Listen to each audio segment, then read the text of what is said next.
एक ओंकार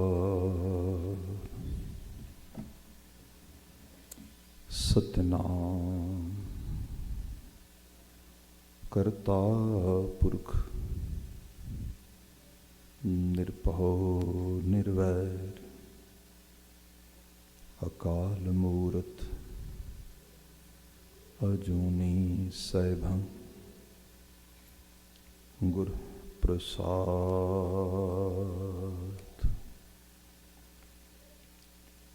ज्ञान ध्यान किछ कर्म ना जाना, नाहिन निर्मल करनी। साध संगत के अंचल लावो, बिखम नदी जाए तरनी।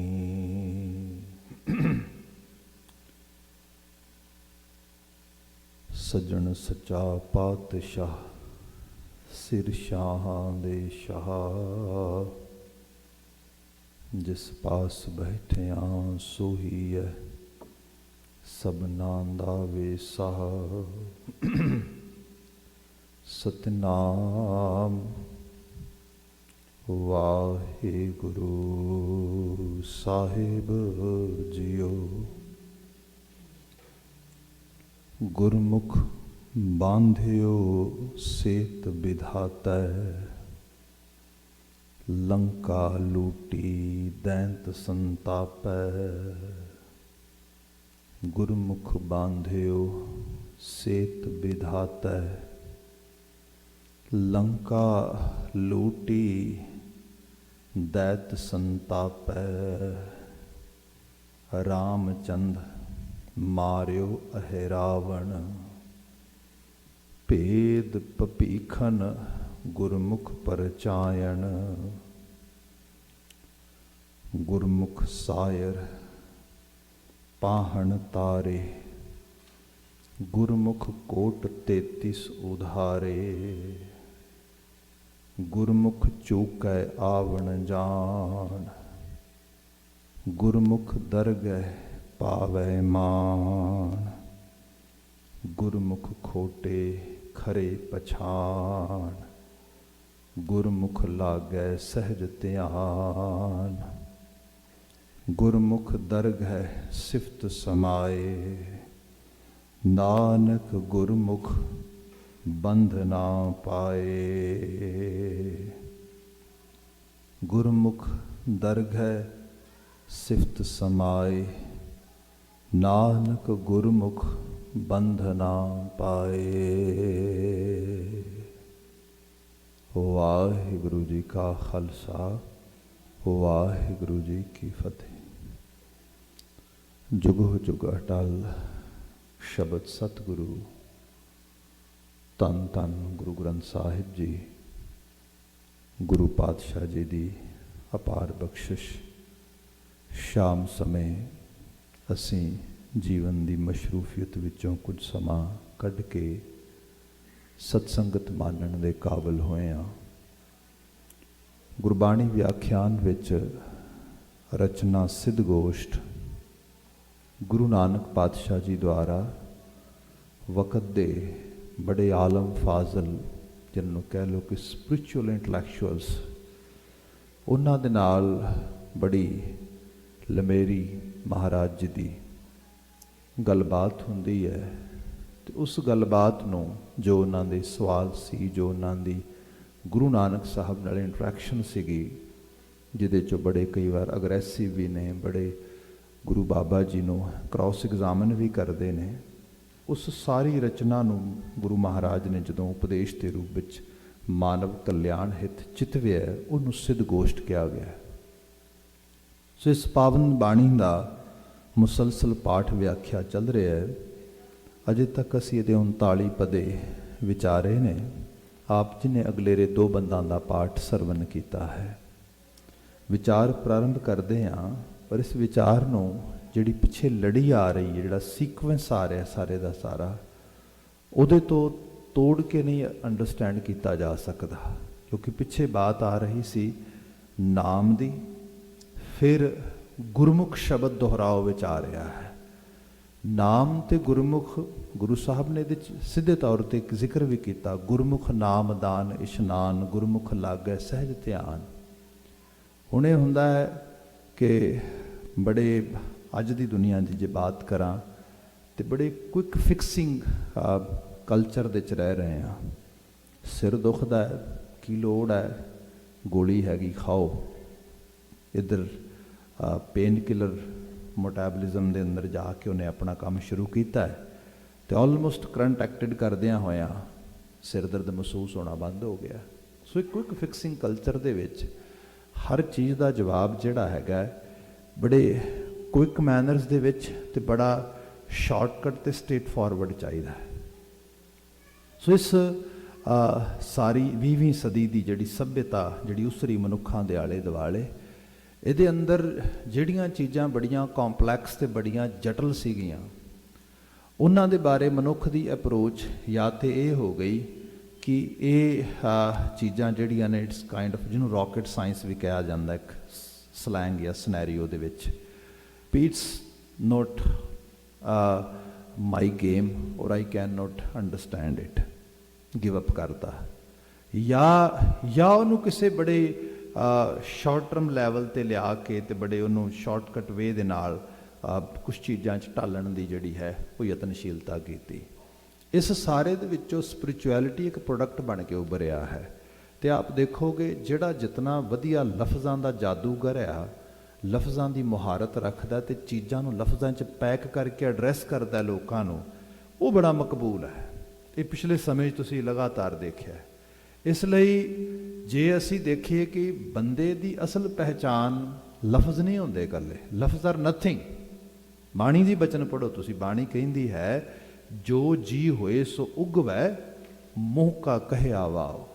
ਬਾਣੀ ਨੇ ਕਿਹਾ ਗੱਲੀਂ ਅਸੀਂ ਚੰਗੀਆਂ, ਆਚਾਰੀ ਬੁਰੀਆਂ। ਗੱਲਾਂ ਨਾਲ ਥੋੜ੍ਹਾ ਭਾਰ ਟਹਿ ਜਾਣਗੇ, ਗੱਲਾਂ ਬਾਤਾਂ ਕਰਨ ਵਾਲੇ ਤੇ ਦੁਨੀਆ ਭਰ ਦੇ ਲੋਕ ਤੁਰੇ ਫਿਰਨਗੇ ਤੁਹਾਨੂੰ, ਬੜੇ ਬੜੇ ਇੰਟਲੈਕਚੁਅਲ, ਬੜੇ ਬੜੇ ਸਿਆਣੇ।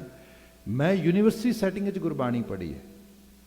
ਆਈ ਵਾਜ਼ ਵੈਰੀ ਫੋਰਚੂਨੇਟ ਦੈਟ ਜਿਹੜੇ ਵਕਤ ਦੇ ਬੜੇ ਸਕਾਲਰ ਲੋਕ ਅਖਵਾਉਂਦੇ ਸੀਗੇ, ਜਿਨ੍ਹਾਂ ਦੀਆਂ ਲੋਕੀ ਰਾਈਟਿੰਗਸ ਪੜ੍ਹਦੇ ਸੀ, ਜਿਨ੍ਹਾਂ ਬਾਬਤ ਅਸੀਂ ਅਕਸਰ ਇੱਕ ਤੋਂ ਬਾਅਦ ਇੱਕ ਨਾਮਵਰ ਲੋਕਾਂ ਦੇ ਨਾਮ ਲਏ ਜਾਣ ਪੰਜਾਬੀ ਲਿਖਾਵਟ ਵਿੱਚ, ਤਾਂ ਜਿਹੜਾ ਹੈ ਵਾਰਤਕ ਲਿਖਣ ਦੇ ਵਿੱਚ, ਬਹੁਤਿਆਂ ਦੇ ਕੋਲ ਅਸੀਂ ਪੜ੍ਹੇ ਹਾਂ, ਬਹੁਤਿਆਂ ਨੂੰ ਅਸੀਂ ਬੜੇ ਕਲੋਜ਼ਲੀ ਫੋਲੋ ਕੀਤਾ, ਦੇਖਿਆ ਹੈ। ਪਰ ਇਹ ਸੱਚਾਈ ਹੈ ਕਿ ਜਿਤਨੇ ਉਮਦਾ ਢੰਗ ਦੇ ਨਾਲ ਉਹ ਬਾਣੀ ਪ੍ਰੈਜੈਂਟੇਸ਼ਨ ਦਿੰਦੇ, ਜਿਤਨੇ ਉਮਦਾ ਢੰਗ ਨਾਲ ਲਿਟਰੇਚਰ ਪੜ੍ਹਾਉਂਦੇ, ਸਭ ਕੁਝ ਇਹ ਸਭ ਓਨੀ ਦੇਰ ਹੀ ਹੈ ਜਿੰਨੀ ਦੇਰ ਤੱਕ ਲੈਕਚਰ ਰੂਮ ਵਿੱਚ ਹੈਗੇ ਆ। ਲੈਕਚਰ ਰੂਮ ਛੱਡਣ ਦੀ ਦੇਰ ਆ ਤੇ ਉਹਨਾਂ ਦੇ ਜਿਹੜੇ ਆਮ ਮੁਹਾਰੇ, ਰੋਜ਼ ਮੁਹਾਰੇ ਦੇ ਜੀਵਨ ਦੇ 'ਚ ਅਸੀਂ ਜਦੋਂ ਦੇਖਣਾ ਵੀ ਇਤਨੀ ਜ਼ਿਆਦਾ ਮਤਲਬ ਕਮੀ ਤੇ ਖਾਮੀ, ਬੰਦਾ ਆਮ ਸੋਚਦਾ ਹੈ ਇਹ ਇਸ ਜਗ੍ਹਾ ਤੇ ਖੜੇ ਨੇ, ਇਹਨਾਂ ਦੀ ਇਹ ਹਾਲਤ ਆ। ਹਾਂ ਭਈ ਗੱਲੀਂ ਅਸੀਂ ਚੰਗੀਆਂ, ਇੱਥੋਂ ਤੱਕ ਹੀ ਹੈ ਬਸ। ਸਾਡੇ ਬੜੇ ਨਾਮਵਰ ਤੇ ਬੜੇ ਦਾਨਿਸ਼ਮੰਦ ਪ੍ਰੋਫੈਸਰ ਡਾਕਟਰ ਗੁਰਤਾਰਨ ਸਿੰਘ, ਉਹਨਾਂ ਨੇ ਕਿਹਾ ਕਰਨਾ, ਬੇਟਾ ਇਹਨਾਂ ਤੋਂ ਬਸ ਗਿਆਨ ਲੈਣਾ, ਆਦਤਾਂ ਨਹੀਂ ਲੈਣੀਆਂ। ਬੇਟਾ ਇਹਨਾਂ ਤੋਂ ਸਿਰਫ ਪੜ੍ਹਨਾ, ਇਹ ਰੋਲ ਮਾਡਲ ਨਹੀਂ ਬਣਾਉਣੇ। ਮਤਲਬ ਇਸ ਰੂਪ ਵਿੱਚ ਬਾਤ ਹੋ ਰਹੀ। ਸੋ ਇਸ ਕਿਸਮ ਦੇ ਨਾਲ ਤੁਹਾਨੂੰ ਅੱਜ ਵੀ ਮੁਹਾਜ ਸੰਸਾਰ ਦਾ ਇਸ ਢੰਗ ਨਾਲ ਮਿਲ ਜਾਏਗਾ। ਹੁਣ ਬਾਤ ਰਹੀ ਨਾਮ ਦੀ। ਨਾਮ ਸਿਰਫ 2-4 ਲਫ਼ਜ਼ਾਂ 'ਚ ਕਹਿਣ ਵਾਲੀ ਚੀਜ਼ ਨਹੀਂ ਹੈ। ਗੁਰਬਾਣੀ ਦੇ ਮੁਤਾਬਕ ਨਾਮ ਦੀ ਧਾਰਾ ਗੁਰਬਾਣੀ ਇੱਕ ਸਮੁੱਚੀ ਜੀਵਨ ਜਾਚ 'ਚ ਲਿਆਉਂਦੀ, ਜਿਹਨੂੰ ਅਸੀਂ ਵੇ ਆਫ ਲਾਈਫ ਕਹਿੰਦੇ ਹਾਂ। That's why actually people says this is very complex. ਹਾਂ ਭਾਈ ਕੰਪਲੈਕਸ ਆ ਇਸ ਕਰਕੇ ਹੈ ਕਿਉਂਕਿ ਇਹਨੇ ਹਿਊਮਨ ਬਿਹੇਵੀਅਰ ਦੀ ਕੰਪਲੀਟ ਟਰਾਂਸਫਰਮੇਸ਼ਨ ਦੀ ਗੱਲ ਕਰਨੀ। ਬੰਦਾ ਉਹਦੇ ਲਈ ਨਾ ਰੈਡੀ ਹੈ ਨਾ ਉਹ ਵਿਲਿੰਗ ਹੈ। ਉਹ ਕਹਿੰਦਾ ਕਿ ਨਹੀਂ ਨਹੀਂ, ਨਾ ਮੈਨੂੰ ਕਹੋ ਮੈਂ ਬਦਲਾਂ, ਨਾ ਮੈਨੂੰ ਬਦਲਾਅ ਵਾਸਤੇ ਕਿਸੇ ਕਿਸਮ ਦੇ ਨਾਲ ਮੇਰੀ ਕੋਈ ਇੱਛਾ ਸ਼ਕਤੀ ਹੈਗੀ ਹੈ। ਪਰ ਨਾਮ ਕੋਈ ਇਹੋ ਜਿਹਾ ਹੈ, ਡੇਰਾਵਾਦ ਐਵੇਂ ਨਹੀਂ ਪੈਦਾ ਹੋ ਗਿਆ। ਇਹ ਮਨੁੱਖ ਦੀ ਲੋੜ ਨੂੰ ਬੜੇ ਸੋਹਣੇ ਢੰਗ ਨਾਲ ਪੂਰਿਆਂ ਕਰਦਾ ਹੈਗਾ। ਲੋੜ ਇਹ ਹੈ ਕਿ ਮੇਰੇ ਕੰਨ 'ਚ ਕੋਈ ਫੂਕ ਮਾਰੇ ਤੇ ਉਸ ਵੱਜੀ ਹੋਈ ਫੂਕ ਨੂੰ ਮੈਂ ਆਪਣੇ, ਜਿਹੜੀ ਮੇਰੀ ਈਗੋ ਬੂਸਟ ਹੋ ਜਾਏ, yes I am spiritual person, I belong from some kind of school, I am really actually doing something toward my betterment, spiritual betterment। ਆ ਜਿਹੜਾ ਫੇਕ ਕੌਨਫੀਡੈਂਸ ਹੈ ਬੰਦੇ ਨੂੰ, ਇਹ ਬੰਦੇ ਨੂੰ ਚਾਹੀਦਾ ਹਰ ਹਾਲ ਦੇ ਵਿੱਚ। ਇਸ ਚੀਜ਼ ਕਰਕੇ ਇਹ ਸਾਰਾ ਫਿਰ ਨਾਮ ਦਾ ਜਿਹੜਾ ਤੁਹਾਨੂੰ ਇੱਕ ਵਪਾਰ ਹੁੰਦਾ, 4 ਚੁਫੇਰੇ ਮਿਲਦਾ ਇਸ ਸਾਰੇ ਦੇ ਵਿੱਚ। ਗੁਰੂ ਸਾਹਿਬ ਸਰਲ ਭਾਵ ਵਿੱਚ ਕਿਹਾ ਗੁਰਮੁਖ। ਗੁਰਮੁਖ ਦਾ ਮਤਲਬ ਹੈ ਫੋਲੋਇੰਗ ਦ ਗੁਰੂਜ਼ ਇੰਸਟੀਟਿਊਸ਼ਨ। ਜਿੰਨੀ ਦੇਰ ਤੱਕ ਤੁਸੀਂ ਗੁਰੂ ਆਸ਼ੇ ਮੁਤਾਬਕ ਉਸ ਇੰਸਟੀਟਿਊਸ਼ਨ ਨੂੰ ਫੋਲੋ ਨਹੀਂ ਕਰਦੇ, ਤੁਸੀਂ ਕਿਤੇ ਨਹੀਂ ਪਹੁੰਚੋਗੇ। ਸੋ ਇਹ ਇੱਕ ਕੰਪਲੀਟ ਕਮਿਟਮੈਂਟ ਹੈ, ਡੈਡੀਕੇਸ਼ਨ ਆ, ਉਹਦੇ ਨਾਲ ਤੁਹਾਡੇ ਅੰਦਰ ਚੀਜ਼ਾਂ ਜਿਹੜੀਆਂ ਨੇ ਉਸ ਤਰੀਕੇ ਨਾਲ ਫਿਰ ਸਹਿਜੇ ਸਹਿਜੇ ਗ੍ਰੈਜੂਅਲੀ ਜਿਹੜੀਆਂ ਮੂਵ ਕਰਦੀਆਂ। ਇਹਦੀ ਬਾਤ ਇਹਨਾਂ ਸ਼ਬਦਾਂ 'ਚ ਤੇ ਗੁਰੂ ਸਾਹਿਬ ਜੋਗੀਆਂ ਨੂੰ ਦੱਸ ਰਹੇ ਨੇ, ਜਿਹੜੇ ਜੋਗੀ ਬਾਬਾ ਨਾਨਕ ਜੀ ਤੋਂ ਵੀ ਕੋਈ ਕਰਾਮਾਤ ਪੁੱਛਦੇ, ਕੋਈ ਪੁੱਛਦੇ ਕੋਈ ਕੰਨਾ ਮੰਨਾ ਕੁਰ ਤੂੰ ਵੀ ਕਰ, ਕੋਈ ਇਹੋ ਜਿਹੀ ਬਾਤ, ਕੋਈ ਇਹੋ ਜਿਹਾ ਜਿਹੜਾ ਹੈਗਾ ਰੇਖ 'ਚ ਮੇਖ ਲੱਗੇ ਤੇ ਸਭ ਚੀਜ਼ਾਂ ਜਿਹੜੀਆਂ ਨੇ ਉਸ ਤਰੀਕੇ ਨਾਲ ਹੋ ਜਾਣ। ਬਾਬਾ ਜੀ ਕਹਿੰਦੇ ਨਹੀਂ ਨਹੀਂ, ਇਹ ਗੁਰਮੁਖ, ਇਹ ਗੁਰੂ ਵਾਲੇ ਉਸ ਇੰਸਟੀਟਿਊਸ਼ਨ ਦੀ ਬਾਤ ਸਾਰੇ ਦੀ ਸਾਰੀ ਮਹਾਰਾਜ ਨੇ ਕੀਤੀ। ਇਹਦੇ ਬਾਬਤ ਅਸੀਂ ਬੜੀ ਡਿਟੇਲਡ ਐਕਸਪਲੇਨੇਸ਼ਨ ਵਿਆਖਿਆ ਕੀਤੀ ਹੈ ਪਿਛਲੇ ਪਦਿਆਂ ਦੇ ਵਿੱਚ। ਜਿਹੜੀ ਅੱਜ ਬਾਤ ਆ ਰਹੀ ਹੈ, ਇਹ ਪਦਾ ਅਕਸਰ ਇਹਦੇ ਉੱਤੇ ਜਦੋਂ ਬਾਤ ਹੁੰਦੀ ਹੈ ਤੇ ਸਾਡੇ ਘਰ ਧਿਰਾਂ ਵੰਡੀਆਂ ਨਜ਼ਰ ਪੈਂਦੀਆਂ ਨੇ। ਇੱਥੋਂ ਇਹ ਤਾਂ ਕਰਕੇ ਬਾਣੀ ਮਹਿੰਗੀ ਬਾਣੀ ਲੱਗਦੀ ਹੈ।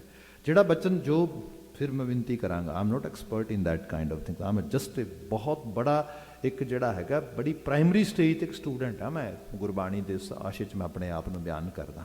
ਜੋ ਕੁਝ ਮੈਨੂੰ ਟੀਕਾਕਾਰਾਂ ਨੂੰ ਪੜ੍ਹਦਿਆਂ, ਸ਼ਬਦਕੋਸ਼ ਨੂੰ ਸਮਝਦਿਆਂ, ਗੁਰਬਾਣੀ ਦੀ ਜਿਹੜੀ ਇਨਡੀਡ ਇੱਕ ਜਿਹੜਾ ਗੁਰਬਾਣੀ ਦੀ ਰੌਂ ਆ, ਜਿਹਨੂੰ ਅਸੀਂ ਇੰਟੋਨੇਸ਼ਨ ਕਹਿੰਦੇ ਹੈਗੇ ਆ, ਉਹਨੂੰ ਸਮਝਦਿਆਂ ਜੋ ਮੇਰੇ ਇਨਰ ਇਨਸਟਿੰਕਟ ਵਿੱਚ ਜਿਸ ਤਰੀਕੇ ਨਾਲ ਅਪੀਲ ਕਰਦਾ ਹੈਗਾ, ਮੈਂ ਉਸੇ ਰੂਪ ਦੇ ਵਿੱਚ ਇਸ ਚੀਜ਼ ਨੂੰ ਗੁਰਬਾਣੀ ਗ੍ਰਾਮੈਟੀਕਲ ਸਿਸਟਮ ਦੇ ਅਕੋਰਡਿੰਗਲੀ ਤੁਹਾਡੇ ਸਾਹਮਣੇ ਐਕਸਪਲੇਨ ਕਰਨ ਦੀ ਐਫਰਟ ਕਰ ਰਿਹਾ ਹੈਗਾ।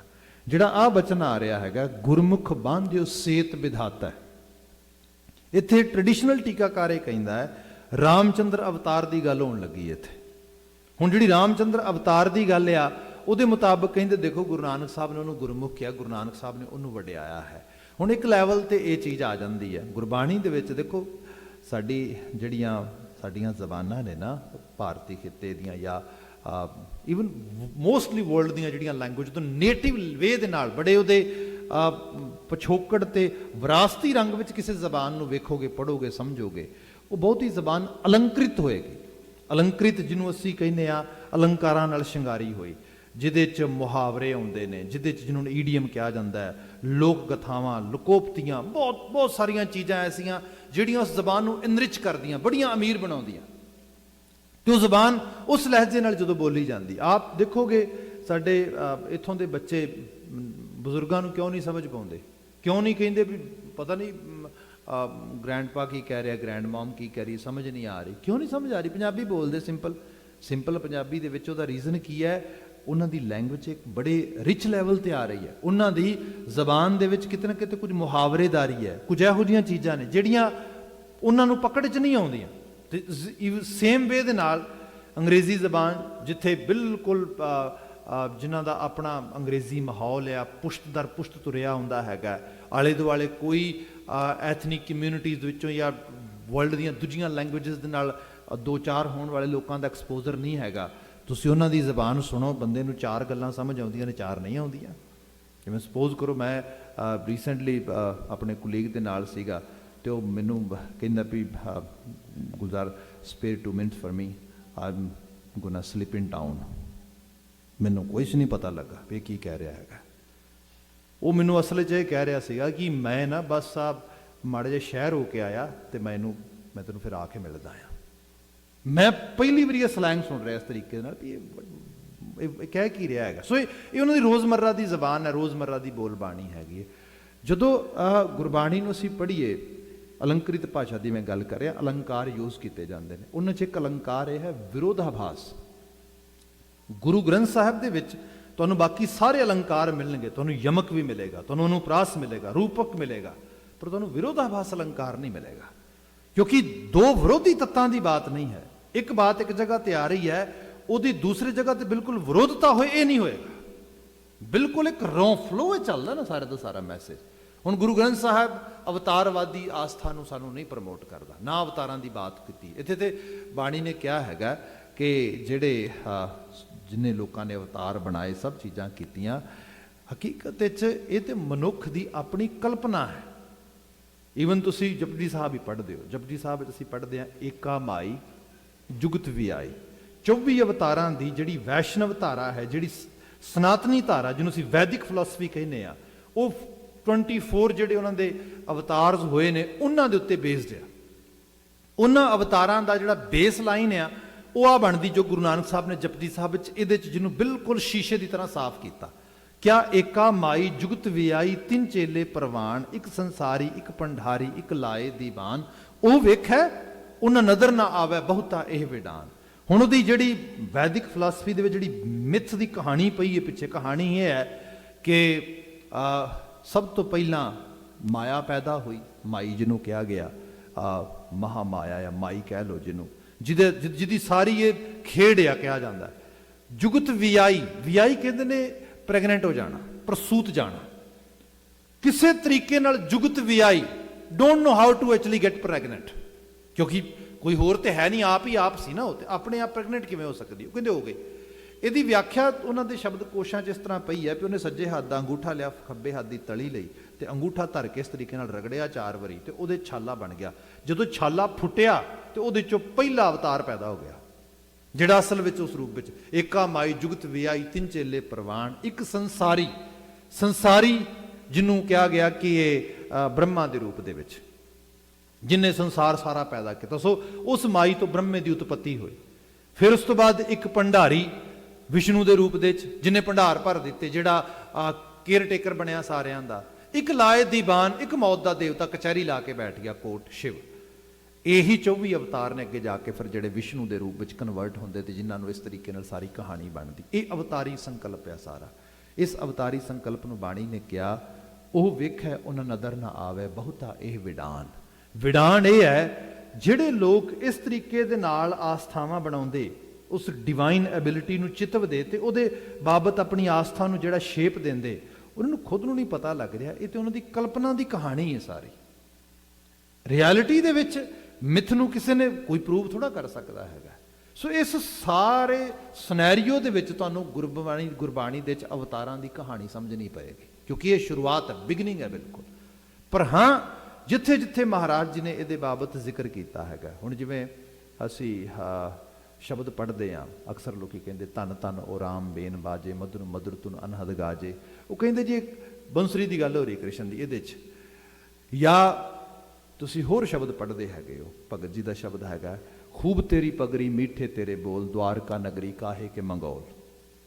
ਹੁਣ ਦੁਆਰਕਾ ਨਗਰੀ, ਦੁਆਰਕਾਧੀਸ਼ ਕ੍ਰਿਸ਼ਨ ਨੂੰ ਮੰਨਿਆ ਜਾਂਦਾ। ਜੇ ਉਹਨੂੰ ਬੁਨਿਆਦੀ ਤੌਰ ਤੇ ਦੇਖਾਂਗੇ, ਕਿਉਂਕਿ ਫਿਰ ਮੈਂ ਬੇਨਤੀ ਕਰਾਂ, ਕੰਪਲੈਕਸ ਲੋਕੀ ਕਹਿੰਦੇ ਬੜਾ ਕੰਪਲੈਕਸ ਟੌਪਿਕ ਆ, ਕਿਉਂ ਨਹੀਂ ਸਮਝ ਆਉਂਦਾ? ਭਈ ਜ਼ਿੰਦਗੀ ਦੇ ਵਿੱਚ ਮਨੁੱਖ ਨੂੰ ਕੁਦਰਤ ਨੇ ਅਕਲ ਦਿੱਤੀ ਹੈ, ਸਮਝ ਦਿੱਤੀ, ਸੋਝੀ ਦਿੱਤੀ, ਵਿਵੇਕ ਦਿੱਤਾ। ਇਹ ਜਿਹੜੀ ਸੂਝ ਦਾ ਸੋਰਸ ਆ, ਇਹਦਾ ਇਸਤੇਮਾਲ ਕਰਨਾ। ਜੇ ਇਸਤੇਮਾਲ ਹੀ ਨਹੀਂ ਕਰਨਾ ਤੇ ਫਿਰ ਪਸ਼ੂ ਤੇ ਤੇਰੇ 'ਚ ਕੀ ਫਰਕ ਰਹਿ ਗਿਆ? ਹਰ ਚੀਜ਼ ਰਿਸ਼ਤੇ ਨਾਤੇ ਲੈ ਲਓ ਤੁਸੀਂ। ਇਹ ਜੇ ਬੰਦਾ ਕਹੇ ਵੀ ਬਸ ਸਰਲਤਾ ਹੋਏ, ਸਰਲਤਾ ਇਹ ਹੋਏ ਕਿ ਮੈਂ ਜੋ ਕਹੀ ਜਾਵਾਂ ਦੂਜਾ ਮੰਨੀ ਜਾਏ, ਬਸ ਐਵੇਂ ਥੋੜਾ ਰਿਸ਼ਤੇ ਨਿਭਦੇ ਨੇ। ਇੰਟਰੈਕਸ਼ਨ ਐਵੇਂ ਥੋੜਾ ਹੁੰਦੀ ਹੈ। ਇੰਟਰੈਕਸ਼ਨ ਤੇ ਹੁੰਦੀ ਇਸ ਤਰੀਕੇ ਨਾਲ ਹੈ, ਤੁਸੀਂ ਕਹੋ ਦੂਜਾ ਅਪੋਜ਼ ਕਰੇ, ਫਿਰ ਤੁਸੀਂ ਉਹਨੂੰ ਕਿਸੇ ਤਰੀਕੇ ਨਾਲ ਕਨਵਿੰਸ ਕਰੋ, ਫਿਰ ਅਪੋਜ਼ ਕਰੇ। ਐਵੇਂ ਜ਼ਿੰਦਗੀ ਚੱਲਦੀ ਹੈ। ਇਹ ਰੋਜ਼ ਦਾ ਸਿੱਝਣਾ, ਇਹ ਸੰਘਰਸ਼ ਆ। ਲੋਕੀ ਕਿਉਂ ਪੈਟਸ ਨੂੰ ਤਰਜੀਹ ਦਿੰਦੇ ਬੱਚਿਆਂ ਦੇ ਮੁਕਾਬਲੇ? ਰੀਜ਼ਨ ਇਹ ਹੈ, ਬੱਚਾ ਕੀ ਹੈ, ਬੱਚੇ ਨੂੰ ਤੁਸੀਂ ਇੱਥੇ ਬਿਠਾਇਓ, ਕਹੇਗਾ ਨੋ ਮੈਂ ਨਹੀਂ ਇੱਥੇ ਬੈਠਣਾ, ਮੈਂ ਤੇ ਉੱਥੇ ਬੈਠਾਂਗਾ। ਪੈਟਸ ਹਾਂ ਇੱਕ ਵਾਰੀ ਬਿਠਾਓਗੇ ਉੱਥੇ ਨਹੀਂ ਬਏਗਾ, 2-3 ਚੌਥੀ ਵਾਰੀ ਪੈਟਸ ਜਿਹੜੇ ਨੇ ਤੁਹਾਡੀ ਇੰਸਟਰਕਸ਼ਨ ਫੋਲੋ ਕਰਨੀਆਂ ਸ਼ੁਰੂ ਕਰ ਦੇਣਗੇ। ਬੰਦਾ ਕਹੇਗਾ that's good, I prefer pets compare to kids. ਬੱਚੇ ਕਿਉਂਕਿ ਮਨਮਰਜ਼ੀ ਕਰਦੇ, ਇੰਡੀਵਿਜੂਅਲ ਆ, ਉਹ ਚੈਲੰਜ ਕਰਦਾ ਤੁਹਾਨੂੰ ਜਗ੍ਹਾ ਜਗ੍ਹਾ ਦੇ ਉੱਤੇ। ਫਿਰ ਬੰਦਾ ਸੋਚਦਾ ਵੀ ਆਹ ਕੀ ਬਣ ਗਿਆ। ਇਹੀ ਹਿਊਮਨ ਲਾਈਫ ਦੇ ਵਿੱਚ ਕੁਦਰਤ ਨੇ ਸਾਨੂੰ ਜੌਬ ਦਿੱਤੀ ਹੈ। ਇਹ ਕਰਤਾਰ ਹਰ ਰੋਜ਼ ਤੁਹਾਡੇ ਲਈ ਟੈਸਟ ਪਾਉਂਦਾ, ਤੁਸੀਂ ਉਹਨਾਂ ਟੈਸਟ ਦੇ ਵਿੱਚ ਆਪਣੇ ਆਪ ਨੂੰ ਲੈ ਕੇ ਜਾਣਾ ਹੈਗਾ। ਐਗਜ਼ੈਕਟਲੀ ਸਾਡੀ ਸਿਵਲਾਈਜੇਸ਼ਨਸ ਦੇ ਵਿੱਚ ਜਦੋਂ ਬੰਦਾ ਜੀਵਨ ਵਿਹਾਰ 'ਚ ਵਿਚਰਦਾ ਹੈਗਾ, ਅਨੇਕਾਂ ਕਿਸਮ ਦੇ ਸਕੂਲ, ਅਨੇਕਾਂ ਕਿਸਮ ਦੇ ਥਾਟਸ, ਅਨੇਕਾਂ ਕਿਸਮ ਦੇ ਆਈਡੀਆਜ਼ ਲੋਕੀ ਸੈੱਲ ਕਰਦੇ ਨੇ, ਲੋਕੀ ਬਾਏ ਕਰਦੇ ਨੇ। ਬਿਜ਼ਨਸ ਹੈ ਐਕਚੁਅਲੀ। ਧਰਮ ਜਿਹੜਾ ਕਿਹਾ ਜਾਂਦਾ ਨਾ ਧੰਦੇ ਦੇ ਰੂਪ ਦੇ ਵਿੱਚ, ਇਹਨੂੰ ਉਸ ਲੈਵਲ ਤੇ ਦੇਖੋਗੇ ਤੇ ਹਕੀਕਤ ਇਹ ਹੈ, ਵੇ ਆਫ ਲਾਈਫ ਸਾਨੂੰ ਸਾਰਿਆਂ ਨੂੰ ਚਾਹੀਦੀ। We all need some kind of teaching, some kind of direction to live our life.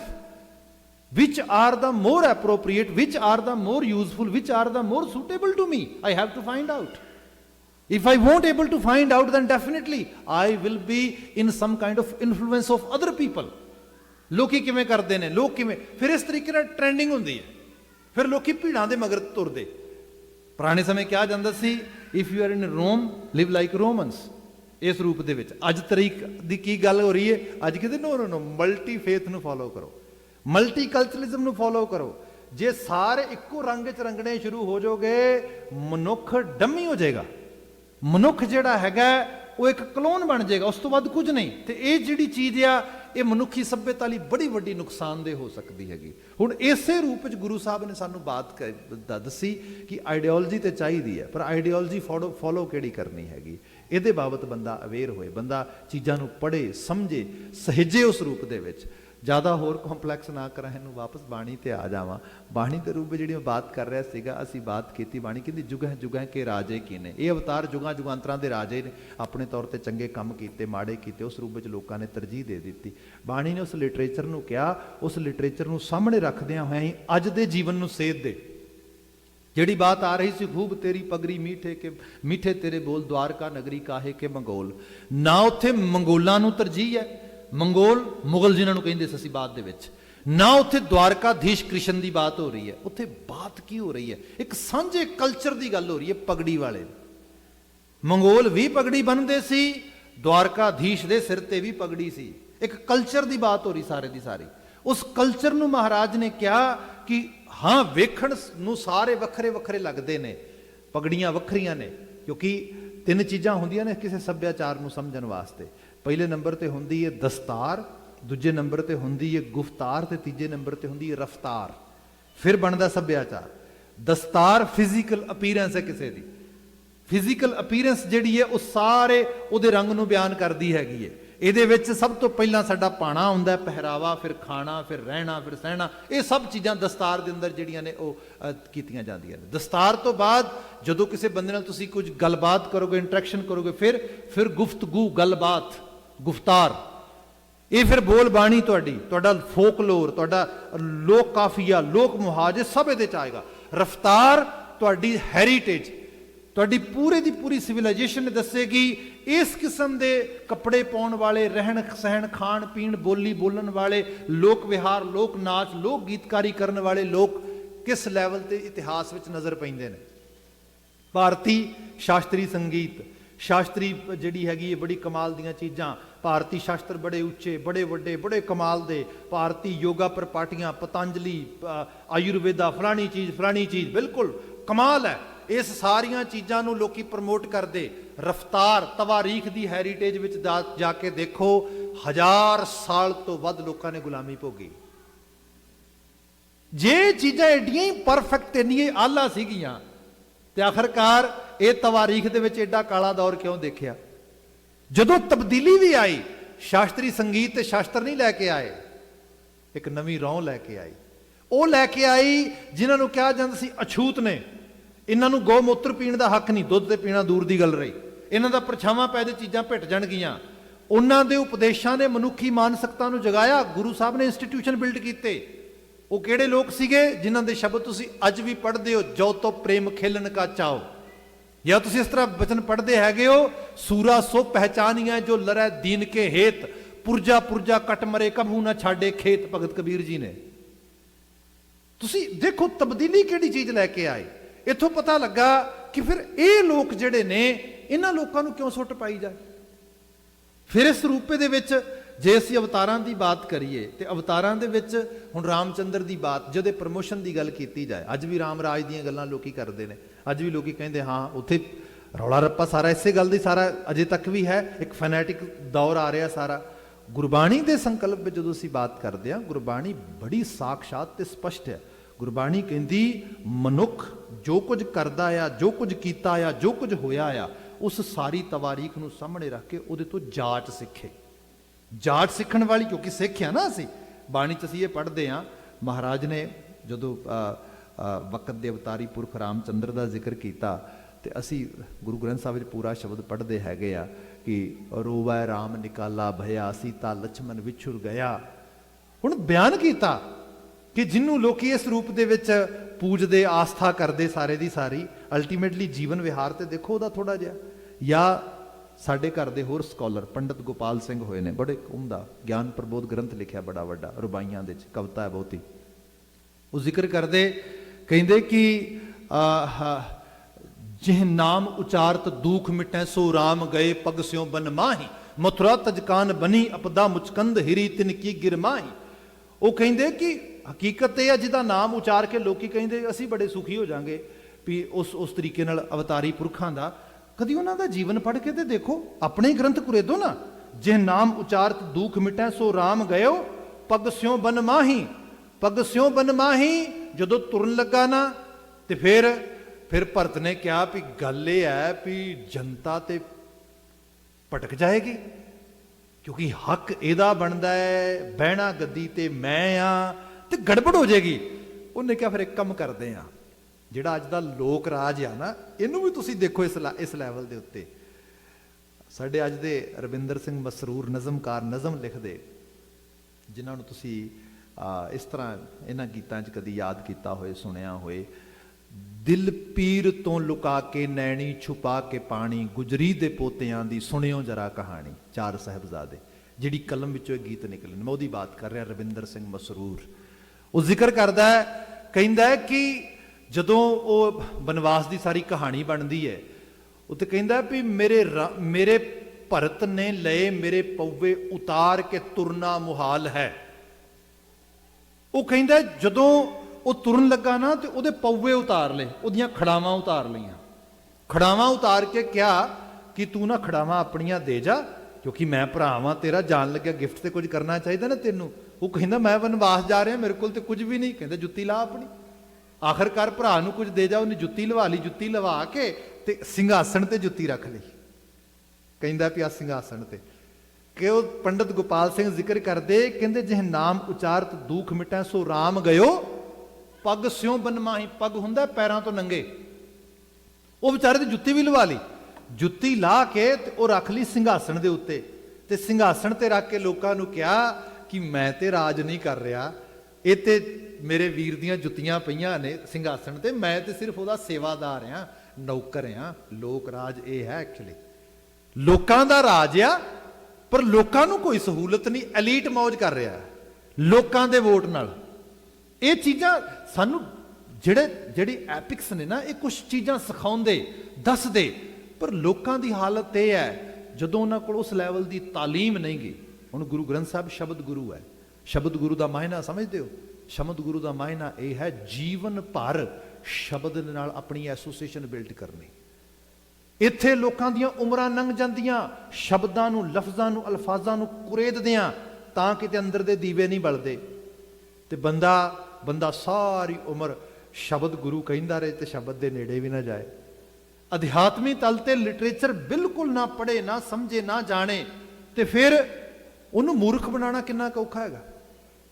ਜਦੋਂ ਅਸੀਂ ਇਸ ਤਰ੍ਹਾਂ ਸਮਝਦੇ ਹਾਂ, ਮੈਂ ਫਿਰ ਬਾਤ ਕਰਦਾ, ਈਸਟਰਨ ਸਕੂਲ ਨੂੰ ਲੋਕੀ ਕਹਿੰਦੇ ਕਿ ਬਹੁਤ ਉੱਥੇ ਬੜੀ ਫਿਲਾਸਫੀ ਹੈ, ਰਿਲੀਜੀਅਸ ਸਾਈਡ ਤੋਂ ਮੈਡੀਟੇਸ਼ਨ ਦੀਆਂ ਬੜੀਆਂ ਉੱਥੇ ਵੱਖਰੇ ਵੱਖਰੇ ਸਕੂਲ ਨੇ, ਬਹੁਤ ਕਮਾਲ ਦੀ ਚੀਜ਼ ਆ। ਹਰ ਤੀਸਰੇ ਚੌਥੇ ਵਰੇ ਉੱਥੇ ਕੋਈ ਨਾ ਕੋਈ ਇਸ ਕਿਸਮ ਦਾ ਤੁਸੀਂ ਜਿਹੜਾ ਹੈਗਾ ਪ੍ਰੋਪੋਗੰਡਾ ਕਹਿ ਲਓ, ਇੱਕ ਤਰ੍ਹਾਂ ਦਾ ਜਿਹੜਾ ਅਡੰਬਰ ਕਹਿ ਲਓ, ਅਡੰਬਰ ਮਿਲਦਾ ਉਸ ਰੂਪ ਦੇ ਵਿੱਚ। ਰੀਸੈਂਟਲੀ ਉਹਨੂੰ ਉਹ ਰੁਕਿਆ, ਸ਼ਾਇਦ ਹੁਣ ਨਹੀਂ ਟੀਵੀ ਤੇ ਆਉਂਦਾ। ਇੱਕ ਸ਼ਖਸ ਆਉਂਦਾ ਸੀ, 6th ਸੈਂਸ, ਉਹਦੀ 6ਵੀਂ ਸੈਂਸ ਕੰਮ ਕਰਦੀ ਹੈ। ਲੋਕੀ ਕਤਾਰਾਂ ਲਾ ਕੇ ਖੜੇ ਉਹਦੇ ਸਾਹਮਣੇ, ਪਤਾ ਨਹੀਂ 6 ਕਿ 7 ਹਜ਼ਾਰ ਰੁਪਇਆ ਫੀਸ ਲੈਂਦਾ ਸੀਗਾ ਇੱਕ ਟਾਈਮ ਦੀ। ਟੀਵੀ ਤੇ ਮੇਨ ਸਟ੍ਰੀਮ ਦੇ ਬੜੇ ਨਾਮਵਰ ਚੈਨਲ ਤੇ ਚੱਲਦਾ ਰਿਹਾ। ਉਹ ਬਾਈ ਚਾਂਸ ਕਿਤੇ ਮੈਂ ਵੀ ਗਿਆ ਸੀਗਾ ਉਹਨਾਂ ਦਿਨਾਂ 'ਚ ਉੱਥੇ, ਤੇ ਮੈਂ ਉਹ ਦੇਖਿਆ, ਤੇ ਉਹ ਇੱਕ ਸ਼ਖਸ ਆਇਆ ਤੇ ਉਹਨੂੰ ਪੁੱਛਦਾ ਕੀ ਇਸ਼ੂ ਹੈ। ਕਹਿੰਦਾ ਡਿਪਰੈਸ਼ਨ ਹੋ ਗਿਆ, ਡਿਪਰੈਸਡ ਆ ਬੜਾ। ਕਹਿੰਦਾ ਉਹ ਪਤਾ ਕੀ ਚੱਕਰ ਆ, ਤੂੰ ਨਾ ਕ੍ਰਿਕਟ ਬਾਰੇ ਦੱਸ। ਕਹਿੰਦਾ ਜੀ ਮੈਂ ਤੇ ਲਾਈਕ ਹੀ ਨਹੀਂ ਕਰਦਾ, ਮੈਂ ਤੇ ਵੇਖੀ ਨਹੀਂ ਕਦੀ। ਕਹਿੰਦਾ ਬਸ ਇਹੀ ਪ੍ਰੋਬਲਮ ਹੈ ਤੇਰੀ। ਹੁਣ ਉਹ ਬਾਤ ਕੀ ਹੈ, ਜੇ ਉਹ ਕਹਿੰਦਾ ਵੇਖਦਾ ਨਹੀਂ ਵੇਖਦਾ, ਜੇ ਵਿੱਚ ਵਿਚਾਲੇ ਸੀਗਾ, ਤੇ ਉਹਨੇ ਜਦੋਂ ਦੱਸਿਆ ਵੀ ਨਹੀਂ ਵੇਖਦਾ, ਉਹ ਕਹਿੰਦਾ ਬਸ ਇਹੀ ਇਸ਼ੂ ਹੈਗਾ, ਡਿਪਰੈਸ਼ਨ ਐਕਚੁਅਲੀ। ਤੂੰ ਹੁਣ ਕ੍ਰਿਕਟ ਵੇਖਿਆ ਕਰ, ਤੇ ਜਦੋਂ ਨਾ ਉਹ ਚੌਕੇ ਛੱਕੇ ਲਾਉਂਦੇ ਨੇ, ਛਾਲਾਂ ਮਾਰਿਆ ਕਰ, ਉਛਲ ਕੇ ਕੂਕਾਂ ਮਾਰਿਆ ਕਰ। ਕਹਿੰਦਾ ਡਿਪਰੈਸ਼ਨ ਠੀਕ ਹੋ ਜਾਏਗਾ। ਮੈਂ ਸੋਚ ਰਿਹਾ ਇਹ ਲੋਕੀ ਬਾਏ ਕਰ ਰਹੇ ਸਮਾਨ।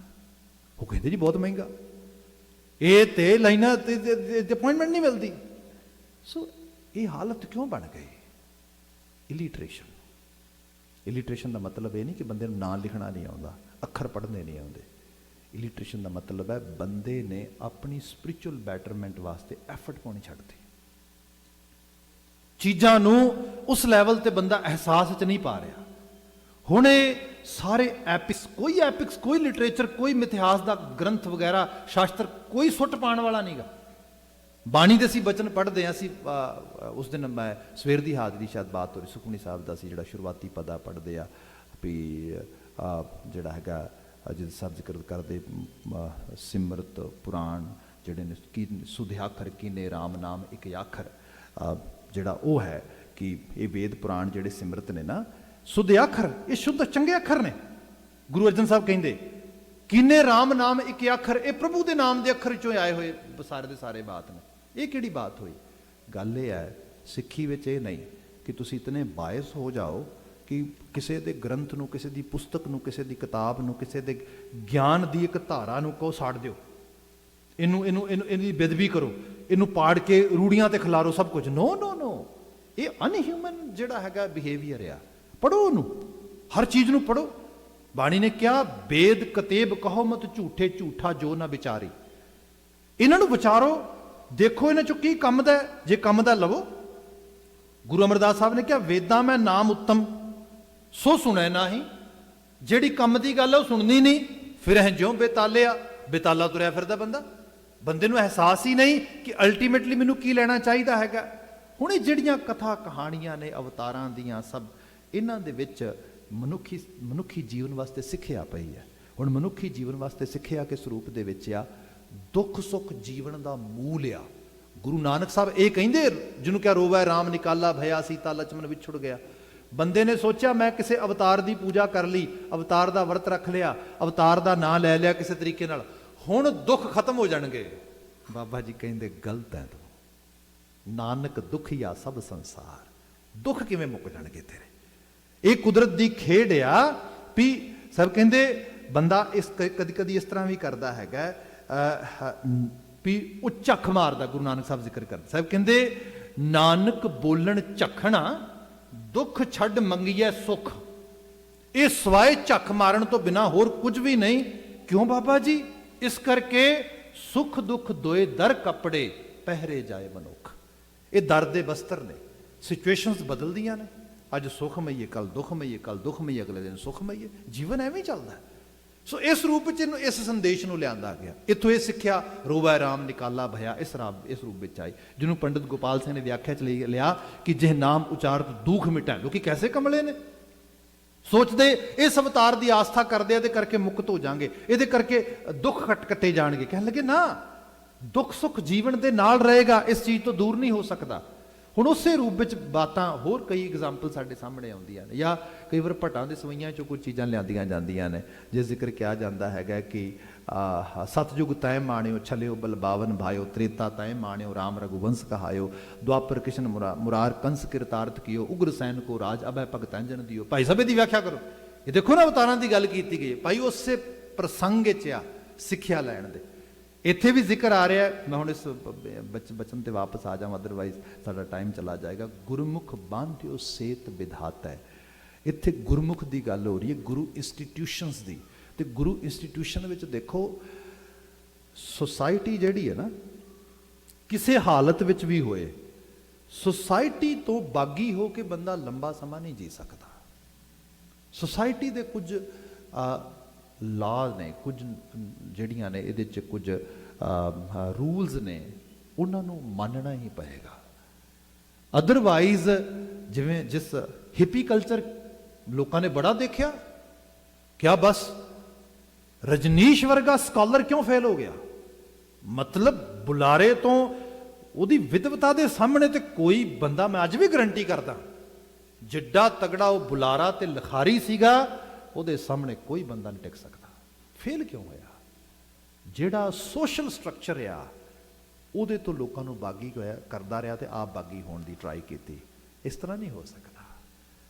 ਕਿਸੇ ਸਿਵਲਾਈਜੇਸ਼ਨ ਵਿੱਚ, ਕਿਸੇ ਸਭਿਅਤਾ ਦੇ ਵਿੱਚ ਉਕਰ ਕੇ ਹੀ ਬੰਦਾ ਜਿਹੜਾ ਹੈਗਾ ਅੱਗੇ ਵੱਧ ਸਕਦਾ ਹੈਗਾ। ਗੁਰਮਤਿ ਤੇ ਗੁਰਬਾਣੀ ਨੇ ਕਦੀ ਵੀ ਲਾਲੈਸ ਸਿਚੁਏਸ਼ਨ ਦੀ ਜਿਹੜੀ ਇਹ ਐਡਵੋਕੇਸੀ ਨਹੀਂ ਕੀਤੀ, ਬਲਕਿ ਹਰ ਹਾਲਤ ਵਿੱਚ ਲਾ ਨੂੰ ਫੋਲੋ ਕਰਨ ਦੀ ਗੱਲ ਕੀਤੀ ਹੈ। ਆਪਾਂ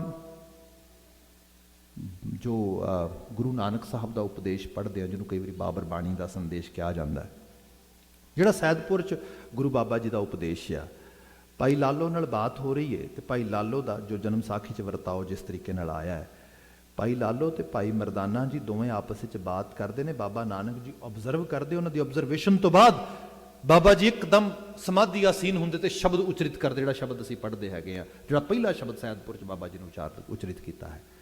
ਉਹਦੇ 'ਚ ਭਾਈ ਲਾਲੋ ਤੇ ਭਾਈ ਮਰਦਾਨਾ ਜੀ ਦਾ ਜ਼ਿਕਰ ਹੁੰਦਾ ਹੈ, ਆਪਸ ਵਿੱਚ ਗੱਲਬਾਤ ਹੁੰਦੀ ਹੈ ਤੇ ਗੱਲਬਾਤ ਦੇ ਵਿੱਚ ਭਾਈ ਮਰਦਾਨਾ ਜੀ ਪੁੱਛਦੇ, ਲਾਲੋ ਸੈਦਪੁਰ 'ਚ ਅਮੀਰੀ ਬੜੀ ਹੈ, ਇਹ ਲੋਕ ਤੇ ਖੁਦਾ ਦਾ ਸ਼ੁਕਰ ਕਰਦਿਆਂ ਨਹੀਂ ਥੱਕਦੇ ਹੋਣਗੇ, ਮਹਿਲਾਂ 'ਚ ਰਹਿੰਦੇ ਨੇ, ਇਹ ਸਭ ਮਹਿਲਵਾੜੀਆਂ ਮਾਣਦੇ, ਖਾਣ ਪਾਣ ਨੂੰ ਹੀਰੇ ਜਿਹੜਾ ਹੈਗਾ ਮੇਵੇ ਬਦਾਮ ਗਿਰੀਆਂ ਖਾਂਦੇ, ਇਹ ਸਭ ਚੀਜ਼ਾਂ ਹੁੰਦੀਆਂ ਇੱਥੇ, ਸਭ ਇੰਨੇ ਬਸਤਰ ਪਾਉਂਦੇ ਵਧੀਆ।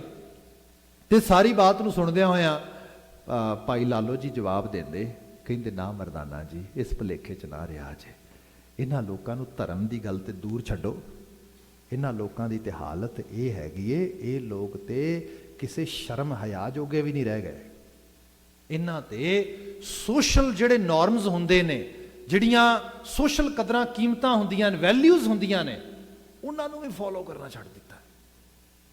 ਇੱਥੇ ਫਿਰ ਬਾਬਾ ਜੀ ਸਮਾਧੀ ਆਸੀਨ ਹੋਏ ਤੇ ਕਿਆ ਲਾਲੋ ਇਹ ਗੱਲ ਕਹਿ ਰਹੇ ਹੈ? ਫਿਰ ਬਾਬਾ ਜੀ ਦਾ ਸ਼ਬਦ ਉਚਰਿਤ ਕੀਤਾ। ਸ਼ਬਦ ਵਿੱਚ ਤੁਸੀਂ ਬਕਾਇਦਾ ਤੌਰ ਤੇ ਪੰਕਤੀਆਂ ਪੜ੍ਹਦੇ ਹੋ, ਸ਼ਰਮ ਧਰਮ ਦੋਏ ਛੱਪ ਖਲੋਏ, ਕੂੜ ਫਿਰੈ ਪ੍ਰਧਾਨ ਵੇ ਲਾਲੋ। ਸਭ ਕਹਿੰਦੇ ਕਾਦੀਆਂ ਬਾਹਮਣਾ ਕੀ ਗੱਲ ਥੱਕੀ, ਅਗਦ ਪੜਾਏ ਸ਼ੈਤਾਨ ਵੇ ਲਾਲੋ। ਅੱਜ ਇਹ ਕਾਦੀਆਂ ਬਾਹਮਣਾ ਦੀ ਵੀ ਗੱਲ ਨਹੀਂ ਸੁਣਦੇ, ਬਾਬਾ ਜੀ ਕਾਦੀਆਂ ਨੂੰ ਕੋਸਦੇ, ਵਾਰ-ਵਾਰ ਬਿਆਨ ਕਰਦੇ ਤੁਸੀਂ ਗਲਤ ਕਰ ਰਹੇ ਹੋ, ਬਾਬਾ ਜੀ ਬ੍ਰਾਹਮਣਾਂ ਨੂੰ ਸ਼ੀਸ਼ਾ ਵਿਖਾਉਂਦੇ ਵਾਰ-ਵਾਰ। ਪਰ ਹਾਲਤ ਇਹ ਹੈਗੀ ਏ, ਜਿਹੜੇ ਇਸ ਤੋਂ ਵੀ ਪਿਛਾਂ ਚਲੇ ਗਏ ਉਹਨਾਂ ਦਾ ਕੀ ਕਰਾਂਗੇ? ਆਖਿਰਕਾਰ ਅਗਦ ਪੜਾਏ ਸ਼ੈਤਾਨ ਵੇ ਲਾਲੋ। ਫਿਰ ਇੱਥੇ ਪਤਾ ਕੀ ਹੈ, ਰੱਤ ਕਾ ਕੁੰਗੂ ਡੁੱਲੇਗਾ, ਇਹਨਾਂ ਨੂੰ ਪਤਾ ਨਹੀਂ ਕਾਲ ਫਿਰ ਇੱਥੇ ਜੰਜ ਲੈ ਕੇ ਟੁੱਕੇਗਾ। ਬਾਬਰ ਨਹੀਂ ਆਇਆ, ਕਾਲ ਜੰਜ ਲੈ ਕੇ ਟੁੱਕਿਆ, ਬਾਣੀ ਇਹ ਕਹਿ ਰਹੀ ਹੈ ਇਸ ਰੂਪ ਦੇ ਵਿੱਚ। ਇਹ ਇੱਕ ਬੰਦੇ ਨੂੰ ਵੇਖਣ ਦੀ ਬਾਤ ਆ, ਬੰਦਾ ਸੋਸ਼ਲ ਨੋਰਮਸ ਤੋਂ ਨਹੀਂ ਭੱਜ ਸਕਦਾ, ਇਹ ਹਕੀਕਤ ਆ। ਇੱਥੇ ਜਦੋਂ ਬਾਬਾ ਜੀ ਬਾਤ ਕਰ ਰਹੇ ਨੇ, ਇਹਦੇ ਵਿੱਚ ਗੁਰਮੁਖ ਬੰਧਿਓ ਸੇਤ ਵਿਧਾਤਾ ਹੈ, ਵਿਧਾਤਾ ਵਿਧੀ ਦਾ ਵਿਧਾਨ ਕਰਨ ਵਾਲਾ ਅਕਾਲ ਪੁਰਖ ਵਾਹਿਗੁਰੂ। ਚਲੋ ਜੋ ਪਰਿਵਾਰਕ ਮਰਿਆਦਾਵਾਂ ਸੀਗੀਆਂ ਸਭ ਉਹਦੇ ਮੁਤਾਬਕ ਸਭ ਚੀਜ਼ਾਂ ਹੋਈਆਂ। ਉਹ ਵਨਵਾਸ ਕੱਟਣ ਲਈ ਚਲਾ ਗਿਆ, ਭਰਾ ਨੇ ਇਹ ਬੜੀ ਵੱਡੀ ਜਿਹੜੀ ਹੈਗੀ ਏ ਇਹ ਕਰਮ ਕੀਤਾ ਕਿ ਇੱਕ ਰਾਜੇ ਦੀ ਭੈਣ ਦਾ ਨੱਕ ਵੱਢ ਦਿੱਤਾ। ਹੁਣ ਉਹਦੇ ਇਵਜ ਦੇ ਵਿੱਚ ਉਹ ਕੀ ਕਰਦਾ ਹੈ, ਉਹ ਰਾਮਚੰਦਰ ਦੀ ਇਸਤਰੀ ਨੂੰ ਚੁੱਕ ਕੇ ਲੈ ਜਾਂਦਾ ਹੈ। ਹੁਣ ਇਹ ਵਰਤਾਰਾ ਕਿਸੇ ਵੀ ਸੋਸ਼ਲ ਸੈਟਿੰਗ ਦੇ ਵਿੱਚ ਫਿੱਟ ਨਹੀਂ ਬੈਠ ਸਕਦਾ। No, that's wrong, wrong is wrong. ਸਾਡੀ ਅੱਜ ਦੀ ਅੰਗਰੇਜ਼ੀ ਸੇਇੰਗ 'ਚ ਕਹਿੰਦੇ ਆ ਅਸੀਂ, two wrongs never make one right. ਇੱਕ ਗਲਤੀ ਹੋ ਗਈ, ਉਸ ਤੋਂ ਬਾਅਦ ਇੱਕ ਗਲਤੀ ਹੋਰ ਕਰ ਦਿਓ ਤੇ ਇਹਦੇ ਨਾਲ ਇੱਕ ਠੀਕ ਥੋੜਾ ਹੋ ਜਾਏਗਾ। ਨੋ ਵੇ, ਗਲਤੀ ਹੋਈ ਪਰ ਦੂਜੀ ਗਲਤੀ ਫਿਰ ਹੋ ਗਈ ਨਾ, ਇਹ ਇਸ ਤਰ੍ਹਾਂ ਠੀਕ ਨਹੀਂ ਹੋਏਗਾ। ਹੁਣ ਤਾਂ ਸੁਧਾਰ ਹੋਣਾ ਚਾਹੀਦਾ। ਫਿਰ ਇਹਦੇ ਵਾਸਤੇ ਸੋਸ਼ਲ ਲੈਵਲ ਤੇ ਫਿਰ ਇੱਕ ਮਦਦ ਮਿਲਦੀ ਹੈ, ਜਿਹੜੀ ਮਦਦ ਨਾਲ ਪੁਲ ਵੱਜਦਾ ਹੈ, ਫੌਜ ਇਕੱਠੀ ਹੁੰਦੀ ਹੈ। ਇਹੀ ਸਾਰੀ ਕਹਾਣੀ ਪੜ੍ਹਦੇ ਹੋ ਤੁਸੀਂ, ਲੋਕ ਇਕੱਠੇ ਹੁੰਦੇ ਨੇ, ਫੌਜ ਹੁੰਦੀ ਹੈ ਸਾਰੀ। ਹਾਂ, ਉਹਨੂੰ ਇੱਕ ਜਿਵੇਂ ਫੈਂਟਸੀ ਹੁੰਦੀ ਹੈ ਫਿਲਮਾਂ ਦੀ, ਉਸ ਤਰੀਕੇ ਨਾਲ ਇੱਕ ਡਿਫਰੈਂਟ ਐਂਗਲ ਤੇ ਲਿਜਾਂਦਾ ਗਿਆ, ਕਿਉਂਕਿ ਕਹਾਣੀ ਨੂੰ ਤੇ ਗਲੈਮਰਾਈਜ਼ ਕਰਕੇ ਵੇਚ ਸਕੋਗੇ ਨਾ, ਉਹਨੂੰ ਬਿਆਨ ਕਰੋਗੇ, ਅਦਰਵਾਈਜ਼ ਇਹ ਸੋਸ਼ਲ ਨਾਰਮ ਹੈ। ਇਹ ਬਾਬਾ ਜੀ ਨੇ ਜ਼ਿਕਰ ਕੀਤਾ, ਗੁਰਮੁਖ ਬੰਧਿਓ ਸੇਤ ਵਿਧਾਤਾ ਹੈ। ਉਸ ਇੰਸਟੀਟਿਊਸ਼ਨ ਨੂੰ ਜਿਹਦੀ ਗੁਰੂ ਸਪੋਰਟ ਕਰਦਾ ਵਾਰ-ਵਾਰ, ਗੁਰੂ ਉਸ ਵਿਵੇਕਸ਼ੀਲ ਜੀਵਨ ਦੀ ਬਾਤ ਕਰਦਾ ਨਾਮ ਦੇ ਰੂਪ ਵਿੱਚ, ਉਹਨੂੰ ਫੋਲੋ ਕਰਕੇ ਹੀ ਕਦੀ ਅਵਤਾਰੀ ਰੰਗ ਵਿੱਚ ਬੱਝੇ ਹੋਏ ਲੋਕਾਂ ਨੂੰ ਜੀਵਨ ਵਿੱਚੋਂ ਆਪਣੀ ਜਿਹੜੀ ਹੈ ਜਿਹੜੀ ਉਹਨਾਂ ਦੀ ਇੱਜ਼ਤ ਗਵਾਚੀ ਹੋਈ ਸੀਗੀ ਉਹ ਪ੍ਰਾਪਤ ਹੋਈ ਵਾਪਸ। ਫਿਰ ਦੇਖਿਆ ਜੇ ਬਾਣੀ ਬੜੀ ਗਹਿਰੀ ਬਾਤ ਹੈ, ਪਕੜ ਚ ਆਵੇ ਤੇ ਗੁਰੂ ਗ੍ਰੰਥ ਸਾਹਿਬ ਵਿੱਚ ਲਿਖਿਆ, ਮਨੁੱਖ ਜਦੋਂ ਪੈਦਾਇਸ਼ ਵਿੱਚ ਨਹੀਂ ਆਉਂਦਾ ਉਦੋਂ ਜੋਗੀ ਆ, ਉਹ ਜੁੜਿਆ ਹੋਇਆ। ਜੋਗੀ ਦਾ ਮਤਲਬ ਹੈ ਜੁੜੇ ਹੋਣਾ। ਮਾਤ ਗਰਭ ਮੈਂ ਆਪਨ ਸਿਮਰਨ ਦੇ, ਉੱਥੇ ਸਿਮਰਨ ਚੱਲਦਾ ਹੈ। ਇਹ ਸਪਿਰਿਚੁਅਲ ਵਿਆਖਿਆ ਹੈਗੀ ਹੈ। ਹੋਇਆ ਕਿ ਜੋਨ ਛਾੜ ਜਗਤ ਮੈਂ ਆਇਆ, ਮਾਤ ਗਰਭ ਦਾ ਤਿਆਗ ਹੋਇਆ, ਧਰਤੀ ਤੇ ਆਮਦ ਹੋਈ, ਲਾਗਤ ਪਵਨ ਸੰਸਾਰ ਦੀ ਹਵਾ ਲੱਗੀ। ਪਹਿਲਾ ਕੰਮ ਪਤਾ ਕੀ ਹੋਇਆ? ਸੁਰਤ ਵੱਲੋਂ ਖਸਮ ਵਿਸਰਾਇਆ, ਮਾਲਕ ਵਸਾਰ ਦਿੱਤਾ। ਜੋਗੀ ਸੀ, ਜਨਮ ਹੋਇਆ, ਮਾਲਕ ਵਸਾਰਿਆ, ਵਜੋਗੀ ਹੋ ਗਿਆ। ਵਜੋਗ ਨਾ ਹੈ ਰੋਣ ਦਾ, ਫਿਰ ਰੁਦਨ ਆ ਗਿਆ। ਬੱਚਾ ਇਸ ਕਰਕੇ ਬਹੁਤ ਰੋਂਦਾ ਕਹਿੰਦੇ ਨੇ, ਇਹ ਸੈਕੰਡ ਸਟੇਜ ਆ। ਹੁਣ ਜਦੋਂ ਬਹੁਤ ਜ਼ਿਆਦਾ ਰੋਂਦਾ ਹੈ ਜੋਗ ਤੋਂ ਵਿਜੋਗ ਜੋਗੀ ਸੀ, ਵਿਜੋਗੀ ਹੋ ਗਿਆ। ਵਿਜੋਗੀ ਹੋ ਗਿਆ ਤੇ ਵਿਜੋਗੀ ਹੋਏ ਨੂੰ ਚੁੱਪ ਕਰਾਉਣ ਵਾਸਤੇ ਸੰਸਾਰ ਦੇ ਭੋਗ ਆ ਗਏ। ਇੱਕ ਤੋਂ ਬਾਅਦ ਇੱਕ ਚੀਜ਼ ਲਿਆਓ, ਰੋਣ ਨਹੀਂ ਦੇਣਾ, ਹਸਾ ਕੇ ਰੱਖਣਾ ਹੈ, ਰੁਦਨ ਨਹੀਂ ਹੋਣਾ ਚਾਹੀਦਾ। ਜੋਗੀ ਨੂੰ ਵਿਜੋਗੀ ਤੇ ਵਿਜੋਗੀ ਨੂੰ ਬਣਾਤਾ ਭੋਗੀ। ਉਹ ਭੋਗ ਬਿਰਤੀ ਚਲਾ ਗਿਆ। ਉਹਨੂੰ ਲੱਗਾ ਸੰਸਾਰ ਭੋਗਣ ਦੀ ਜਗ੍ਹਾ ਭੋਗੋ ਇੱਥੇ। ਹੁਣ ਭੋਗ ਇਕੱਲੇ ਨਹੀਂ ਨਾ ਆਉਂਦੇ, ਭੋਗ ਇੱਕ ਵੱਡੀ ਅਲਾਮਤ ਨਾਲ ਲੈ ਕੇ ਆਉਂਦੇ। ਭੋਗੰਗ ਤਾਂ ਰੋਗੰਗ, ਉਹ ਰੋਗੀ ਬਣਾਉਂਦੇ। ਜੋਗੀ ਵਿਜੋਗੀ ਭੋਗੀ ਤੇ ਹੋ ਗਿਆ ਰੋਗੀ। ਜਦੋਂ ਹੋ ਗਿਆ ਰੋਗੀ ਤੇ ਰੋਗ ਫਿਰ ਆ ਕੇ ਜਦੋਂ ਲਾਗੇ ਟਿਕਾਣਾ ਲਾਣ, ਫਿਰ ਕਿਸੇ ਨੇ ਆ ਕੇ ਦੱਸਿਆ, ਉਹ ਭਲਿਆ ਤੂੰ ਤੇ ਜੋਗੀ ਸੈਂ, ਤੂੰ ਕਿੱਥੇ ਗਵਾਚ ਗਿਆ। ਫਿਰ ਹਾਲਤ ਇਹ ਬਣ ਗਈ, ਪਿੱਛੇ ਮੁੜ ਨਹੀਂ ਸਕਦਾ, ਅੱਗੇ ਆਸ ਕੋਈ ਨਹੀਂ ਰਹਿ ਗਈ। ਫਿਰ ਇਹ ਜਿਹੜਾ ਭੋਗੀ ਤੋਂ ਬਣਿਆ ਰੋਗੀ ਹੈ, ਉਹ ਰੋਗੀ ਫਿਰ ਸੋਗੀ ਹੋ ਗਿਆ। ਇਹ ਹੈ ਝੁੰਡੀ ਪਾਏ ਬਹਿ ਨਿਤ ਮਰਨਾ, ਦੜ ਦੀ ਬਾਨ ਨਾ ਜਾਏ। ਇਹ ਸੋਗ ਦੀ ਅਵਸਥਾ ਹੈ। ਬੰਦਾ ਰਾਤ ਨੂੰ ਨੀਂਦ ਨਹੀਂ ਆਉਂਦੀ, 2 ਬੋਤਲਾਂ ਸ਼ਰਾਬ ਪੀ ਜਾਂਦਾ ਹੈਗਾ, ਧੌਣ ਸੱਟ ਕੇ ਸੌਂਦਾ, ਦੁਖੀ ਹੈ। ਇਹ ਸੋਗ ਦੀ ਦਸ਼ਾ ਹੈ। ਬੈਰਾਗੀ ਹੋ ਗਏ, ਸੰਸਾਰ ਸਭ ਛੱਡ ਕੇ ਸਵਾ ਪਾਲੀ ਸਿਰ ਦੇ ਵਿੱਚ ਪਪੂਤ ਮਲ ਲਈ, ਪਹਾੜਾਂ ਦੀਆਂ ਕੰਦਰਾਂ ਬਰਫ਼ ਵਿੱਚ ਜਾ ਕੇ ਬਹਿ ਗਏ। ਸੋਗ ਹੋ ਗਿਆ, ਆਸ ਹੀ ਕੋਈ ਨਹੀਂ, ਹੋਪਲੈਸ। ਕਿਆ ਕੋਈ ਉਮੀਦ ਨਹੀਂ, ਨਾ ਉਮੀਦਗੀ ਇਸ ਲੈਵਲ ਤੇ ਆ ਗਈ। ਬਾਬਾ ਜੀ ਨੇ ਮਿਸਾਲ ਦੇਖੋ ਕਿਹੜੀ ਪਾਈ ਇਹਦੇ ਵਿੱਚ। ਕੁਰਬਾਨ ਜਾਈਏ ਗੁਰੂ ਨਾਨਕ ਸਾਹਿਬ ਤੋਂ। ਮਹਾਰਾਜ ਕਹਿੰਦੇ ਇੱਕ ਆਈਲੈਂਡ ਤੇ ਬੰਦਾ ਰਹਿੰਦਾ ਦੂਰ, ਇਸਤਰੀ ਲੈ ਗਿਆ ਚੁੱਕ ਕੇ, ਉਮੀਦ ਕੋਈ ਨਹੀਂ, ਆਸ ਕੋਈ ਨਹੀਂ, ਜੰਗਲ 'ਚ ਇਕੱਲਾ ਬੈਠਾ ਆਪਣੇ ਭਰਾ ਦੇ ਨਾਲ। ਲੋਕ ਜੱਗ ਹਸਾਈ ਹੋ ਰਹੀ ਹੈ, ਪਰ ਕਰਤਾਰ ਦੀਆਂ ਵਿਧਾਂ ਆਪਣੀਆਂ ਨੇ ਭਾਈ। ਐਸੀ ਗੱਲ ਹੈ, ਗੁਰਮੁਖ ਇੱਕ ਜਿਹੜਾ ਜਿਹਨੂੰ ਅਸੀਂ ਲਾਅ ਆਫ ਕਾਜ਼ਮੋ ਕਹਿੰਦੇ ਆ, ਹੁਕਮ ਜਿਹਦਾ ਵਿਧਾਨ ਹੈ, ਉਹਨੂੰ ਫੋਲੋ ਕੀਤਾ। ਕਿਹਾ ਜਾਂਦਾ ਸੀਗਾ ਨਹੀਂ ਹੋ ਸਕਦਾ, ਹੋ ਗਿਆ, ਪੁਲ ਵੱਜ ਗਿਆ। ਆ ਸ਼ਬਦ ਇੱਥੋਂ ਆ ਰਿਹਾ, ਗੁਰਮੁਖ ਬਾਂਧਿਓ ਸੇਤ ਵਿਧਾਤਾ। ਵਿਧਾਤਾ ਵਿਧੀ ਦਾ ਵਿਧਾਨ ਕੱਢਣ ਵਾਲਾ। ਫਿਰ ਕਿਹਾ ਲੰਕਾ ਲੂਟੀ ਦੈਂਤ ਸੰਤਾਪੈ।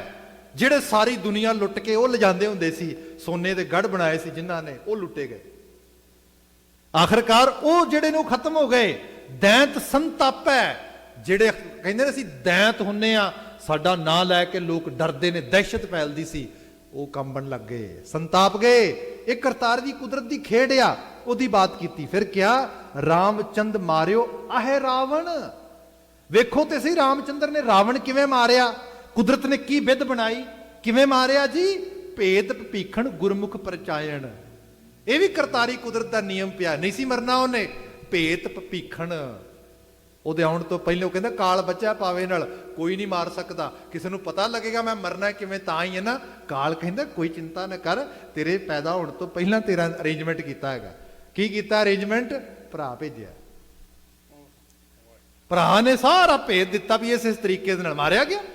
ਇਹ ਕਾਲ ਦਾ ਰੰਗ ਹੈ ਆਪਣਾ। ਇਹਨੂੰ ਜ਼ਿਕਰ ਕੀਤਾ ਭੇਦ ਭੀਖਣ ਗੁਰਮੁਖ ਪਰਚਾਇਣ। ਇਹ ਰੂਪ ਆ ਉਸ ਗੁਰਮੁਖ ਦੀ ਬਾਤ ਜਿਹੜੀ ਗੁਰੂ ਨਾਨਕ ਸਾਹਿਬ ਕਰਦੇ। ਕਰਤਾਰ ਦੀ ਕਾਇਨਾਤ ਵਿੱਚ ਪਏ ਹੋਏ ਵਿਵੇਕ ਤੱਤ ਨੂੰ ਸਮਝ। ਇਹ ਵਿਵੇਕ ਤੱਤ ਹੀ ਤੈਨੂੰ ਜੀਵਨ ਜੀਣ ਦੀ ਜਾਚ ਸਿਖਾਏਗਾ। ਇਹੀ ਨਾਮ ਆ, ਇਹੀ ਗੁਰੂ ਦਾ ਰਾਹ ਆ। ਅਗਲਾ ਬਚਨ ਆ ਗੁਰਮੁਖ ਸਾਇਰ ਪਾਹਣ ਤਾਰੇ। ਸਾਇਰ ਪਾਹਣ ਤਾਰੇ। ਅੱਜ ਦੇ ਦੌਰ ਨੂੰ ਦੇਖੋ ਤੁਸੀਂ, ਲੋਕੀ ਕਹਿੰਦੇ ਕੋਈ ਰੱਬ ਨਹੀਂ, ਕੋਈ ਕੁਛ ਨਹੀਂ, ਸਾਇੰਸ ਨੇ ਸਾਰਾ ਕੁਝ ਪ੍ਰੂਵ ਕਰਤਾ। ਜੇ ਹੁੰਦਾ ਤੇ ਦਿਸਦਾ ਨਾ ਕਿਤੇ। ਸੱਚ ਇਹ ਹੈ, ਜਿਹੜੀ ਸੱਤਿਆ ਆ ਪਦਾਰਥ ਵਿੱਚ, ਹਰ ਚੀਜ਼ 'ਚ, ਇਹ ਸੱਤਿਆ ਜਿਹੜੀ ਹੈ, ਇਹ ਬੰਦੇ ਦੀ ਤੇ ਸਮਝ ਤੋਂ ਕਿਤੇ ਪਰੇ ਆ। ਜੇ ਇਹ ਜਿਹੜਾ ਇਹ ਮੁਹਾਵਰਾ ਯੂਜ਼ ਕੀਤਾ, ਗੁਰਮੁਖ ਸਾਇਰ ਪਾਹਣ ਤਾਰੇ। ਪੱਥਰ ਦਾ ਸੁਭਾਅ ਆ, ਤੁਸੀਂ ਪਾਣੀ ਤੇ ਸੱਟੋਗੇ ਤਾਂ ਡੁੱਬ ਜਾਏਗਾ। ਤੇ ਬਾਬਾ ਜੀ ਕਹਿੰਦੇ ਕਰਤਾਰੀ ਪੋਸੀਬਿਲਿਟੀ ਹੈ, ਹੋ ਸਕਦਾ ਹੈ ਪੱਥਰ ਪਾਣੀ ਤੇ ਸੱਟੋ ਤੇ ਪਾਣੀ ਤੇ ਤਰ ਜੇ। ਇਹ ਮੌਜੂਦਗੀ ਹੈ, ਡਿਸਕਵਰੀ ਕਰਨ ਦੀ ਲੋੜ ਆ। ਹਰ ਚੀਜ਼ ਪੋਸੀਬਲ ਆ। ਮੈਂ ਇੱਥੇ ਬੋਲ ਰਿਹਾ ਇੱਕ ਨਾਰਮਲ ਆਵਾਜ਼ ਦੇ ਵਿੱਚ, ਤੁਹਾਡੇ ਕੰਨਾਂ ਤੱਕ ਆਵਾਜ਼ ਗੂੰਜ ਪਾ ਰਹੀ ਹੈ। ਇਹਦੇ 'ਚ ਮੇਰੀ ਖਾਸੀਅਤ ਥੋੜਾ ਕੋਈ, ਆ ਮਾਈਕ ਹੈ, ਹਵਾ ਆਵਾਜ਼ ਚੱਕ ਰਹੀ ਹੈ ਮੇਰੀ। ਇੱਥੇ ਬੋਲ ਰਿਹਾ, ਕਈ ਹਜ਼ਾਰਾਂ ਮੀਲਾਂ ਤੱਕ ਇੰਡੀਆ 'ਚ ਕਥਾ ਸੁਣੀ ਜਾ ਰਹੀ ਹੈ, ਅਮਰੀਕਾ ਸੁਣੀ ਜਾ ਰਹੀ ਹੈ, ਦੁਨੀਆ ਭਰ ਦੇ ਵਿੱਚ। ਕਦੀ ਬੰਦਾ ਕਹੇਗਾ ਐਵੇਂ ਹੋ ਸਕਦਾ? ਨੋ ਵੇ। ਇਹ ਲਾ ਆਫ ਕਾਜ਼ਮੋ ਆ। ਤੂੰ ਵਿਵੇਕਸ਼ੀਲ ਹੋ ਬੰਦੇ, ਹਰ ਚੀਜ਼ ਪੋਸੀਬਿਲਟ ਹੈ, ਹਰ ਚੀਜ਼ ਇੱਥੇ ਮੌਜੂਦ ਆ। ਸਾਹਿਬ ਨੇ ਉਸ ਮੁਹਾਵਰੇ ਨੂੰ ਲਿਆਂਦਾ, ਗੁਰਮੁਖ ਸਾਇਰ ਪਾਹਣ ਤਾਰੇ, ਗੁਰਮੁਖ ਕੋਟ 33 ਉਧਾਰੇ। ਲੋਕੀ ਕੋਟ 33 ਦੇਵਤੇ ਪੂਜਦੇ ਸੀਗੇ। ਬਾਬਾ ਜੀ ਕਹਿੰਦੇ ਜੇ ਕੋਈ ਗੁਰੂ ਆਸ਼ੇ ਮੁਤਾਬਕ ਸਮਝ ਪੈਦਾ ਕਰ ਲੇ ਨਾ, ਜਿਹੜੀ ਇਹ ਸਕੂਲ ਦੀ ਬਾਤ ਹੋ ਰਹੀ ਹੈ, ਕੋਟ 33 ਉਧਾਰੇ, ਉਹਨਾਂ 33 ਕਰੋੜ ਦੇਵਤਿਆਂ ਦਾ ਵੀ ਉਧਾਰ ਕਰ ਦੇਗਾ। ਦੇਵਤੇ ਤੇ ਕੁਝ ਵੀ ਨਹੀਂ, ਤੁਸੀਂ ਦੇਵਤਿਆਂ ਤੋਂ ਵੀ ਕਿਤੇ ਵਧੀਆ ਇਨਸਾਨ ਤੇ ਕਿਤੇ ਵਧੀਆ ਆਲਮ ਫਾਜ਼ਲ ਇਨਸਾਨ ਬਣ ਸਕਦੇ ਹੈਗੇ ਹੋ। ਇਹ ਪੋਸੀਬਿਲਿਟੀ ਇਸ ਸ਼ਬਦ ਵਿੱਚ, ਇਸ ਇੰਸਟੀਟਿਊਸ਼ਨ ਵਿੱਚ, ਇਸ ਗੁਰੂ ਉਪਦੇਸ਼ ਵਿੱਚ ਮੌਜੂਦ ਆ। ਇਹ ਸਾਰੇ ਦੀ ਸਾਰੀ ਬਾਤ ਗੁਰੂ ਸਾਹਿਬ ਨੇ ਇਹਦੇ 'ਚ ਉਕੇਰੀ ਹੈ। ਇੰਨੀਆਂ ਕੁ ਬੇਨਤੀਆਂ ਨਾਲ ਖਿਮਾ ਚਾਹਾਂਗਾ, ਭੁੱਲਾਂ ਗਲਤੀਆਂ ਨਾ ਚਤਾਰਿਓ। ਭਾਈ ਸਾਹਿਬ ਸਮਾਪਨ ਕਰਾਉਣਗੇ, ਮੈਨੂੰ ਇਜਾਜ਼ਤ ਦੇਣੀ, ਕਹਿ ਦੇਣਾ ਜੀ, ਵਾਹਿਗੁਰੂ ਜੀ ਕਾ ਖਾਲਸਾ, ਵਾਹਿਗੁਰੂ ਜੀ ਕੀ ਫਤਿਹ।